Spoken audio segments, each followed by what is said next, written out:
Hello guys, మీరు startup మొదలు పెట్టాలనుకుంటున్నారా లేదా ఆల్రెడీ స్టార్టప్లో ఉన్నారా? అయితే మీరు స్టార్టప్కి సంబంధించిన కొన్ని టెక్నికల్ టర్మ్స్ అయితే కనుక ఖచ్చితంగా తెలుసుకుని ఉండాలి. వాటి యొక్క మీనింగ్ కానీ వాటి యొక్క డెప్త్ కానీ ఖచ్చితంగా తెలిస్తేనే మీరు ఫండ్ రేస్ చేయడానికి వెళ్ళేటప్పుడు మిమ్మల్ని అడిగే ప్రశ్నలకు సమాధానం మీరు సరిగ్గా ధీటుగా ఇవ్వగలుగుతారు. ఆ భాగంగా business plan and business model మధ్య డిఫరెన్స్ ఈ రెండు అంటే ఏంటో ఈరోజు మనం ఈ వీడియోలో తెలుసుకోబోతున్నాం. This is Sattayya Gummapu. Welcome to Telugu finance TV.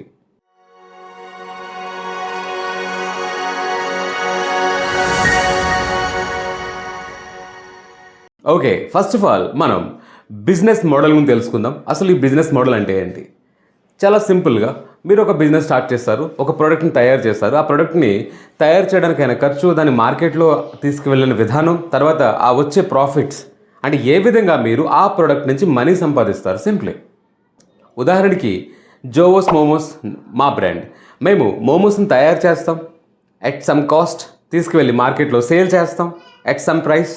So ఏ ప్రైస్కి మనం సేల్ చేస్తున్నాం, ప్రాఫిట్ ఎలా జనరేట్ అవుతుంది, అంటే ఈ మోమోస్ వల్ల ఎంత మనీ జనరేట్ చేయగలుగుతున్నాం అనేది మా బిజినెస్ మోడల్. అలా ప్రతి ఒక్కరికి తమ బిజినెస్ మోడల్ అంటూ ఉంటుంది, how you earn the money from your product. కానీ business plan is something different than a business model. Business ప్లాన్లో ఏంటంటే మీరు ఈ మెథడ్ అయితే బిజినెస్ మోడల్ అయితే ఎలాగనో ఉంది. ఈ మోడల్ మీరు ఉపయోగించి మీ ప్లాన్ ఏంటి, నెక్స్ట్ 1 ఇయర్లో మీరు ఏం చేయబోతున్నారు, నెక్స్ట్ 2 ఇయర్స్లో 5 ఇయర్స్లో మీ గోల్స్ ఏంటి, దీన్ని మీరు ఎలా స్కేలబుల్ చేయబోతున్నారు, ఎలా ఎంప్లాయ్మెంట్ జనరేట్ చేయబోతున్నారు, ఏ విధంగా మీ బిజినెస్ని మరింత పెద్ద చేసి గ్లోబల్గా లేదా ఇంటర్నేషనల్ మార్చబోతున్నారు.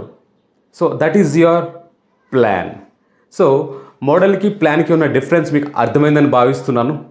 ఇలాంటి మరెన్నో వాల్యుబుల్ వీడియోస్ కోసం stay tuned to Telugu finance TV. Signing off, Sattaiah Gummapu.